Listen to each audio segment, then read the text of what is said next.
Hello दोस्तों, आज की कहानी है मायके में मेहमान मत बनिए का पार्ट 3। मिनी घर में छोटी होने के कारण सबकी लाडली भी थी। भैया, माँ, पापा सब उसे छोटी बच्ची की तरह ही संभालते थे, जबकि अब वह खुद एक बच्चे की माँ बन गई थी। देख मिनी, अब तेरे भैया की शादी होने वाली है। अब तेरा इस घर में वो रुतबा नहीं रह पाएगा जो बचपन से अब तक रहा है। हर लड़का शादी के बाद बदलता है, एक तेरा भैया अपवाद नहीं है। मेरी कहानी तो तुम्हें मालूम ही है, किस तरह से मेरी भाभी ने आते ही इतनी साजिशें रची कि मेरा तो मायका ही छूट गया। तेरी नानी का देहांत तो मेरी शादी के पहले ही हो चुका था। माँ के बाद मैंने ही मेरी शादी होने तक सब कुछ संभाला था मायके में। सभी मेरा कितना मान करते थे, मेरा कहा कोई भी टालता नहीं था। और पिताजी के लिए तो मेरी कही बातें पत्थर की लकीर थीं।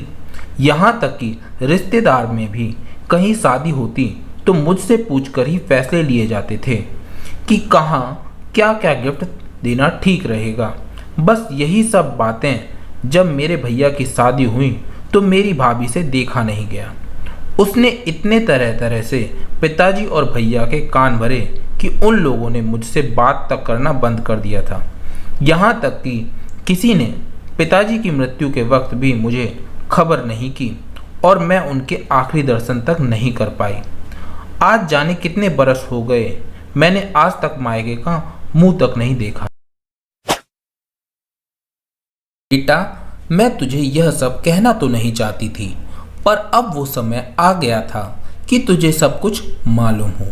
बेटा, मायका माँ तक ही होता है, उसके बाद खुद को तकलीफ से बचाने के लिए खुद को मायके से दूर ही कर लेना चाहिए। इसी में खुद की भलाई होती है। माँ, मैं सब कुछ समझ गई, तुम फिक्र मत करो। मैं किसी को भी खुद पर इतना हावी होने का मौका ही नहीं दूंगी। मिनी ने भी मन ही मन कुछ फैसला लेते हुए कहा। फिर दोनों माँ बेटी सो गईं।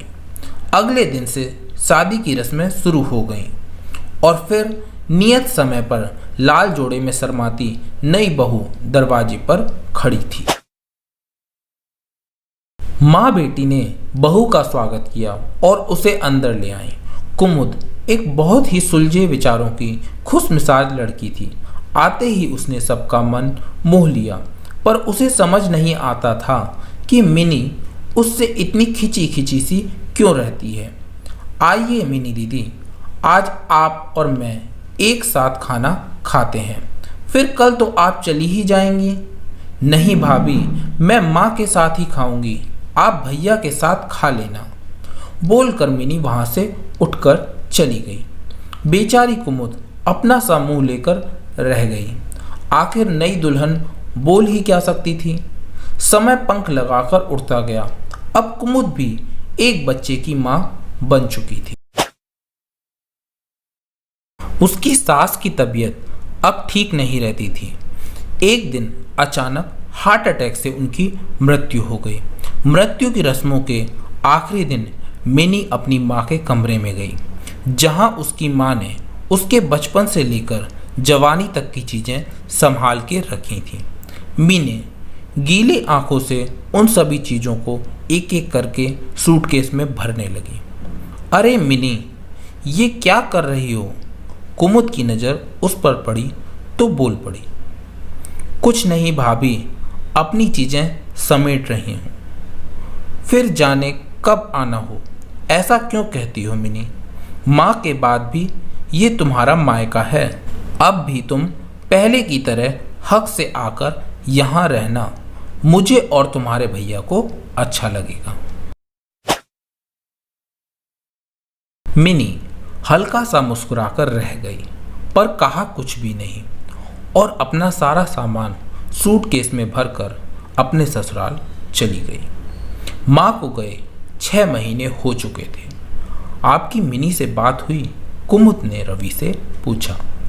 नहीं, मुझे फुर्सत ही कहाँ मिली, तुम ही कर लो ना बात।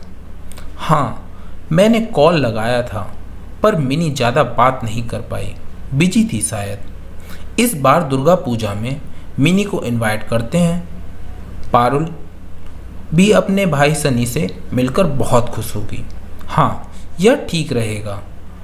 तो आप अभी मिनी से बात करो, कुमुद ने हाथ में मोबाइल पकड़ाते हुए कहा और खुद चाय बनाने किचन में चली गई।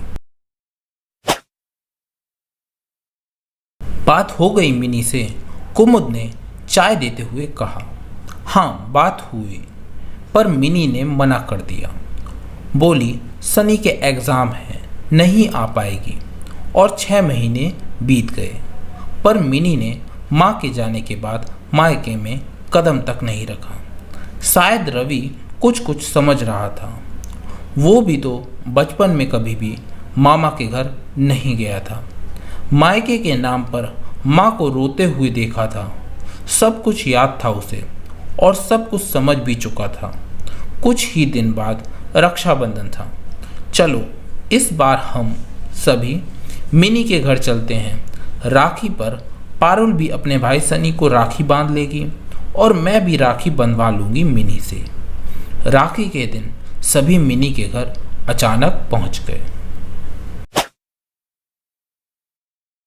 मिनी भी सबको अचानक देख भावुक हो गई।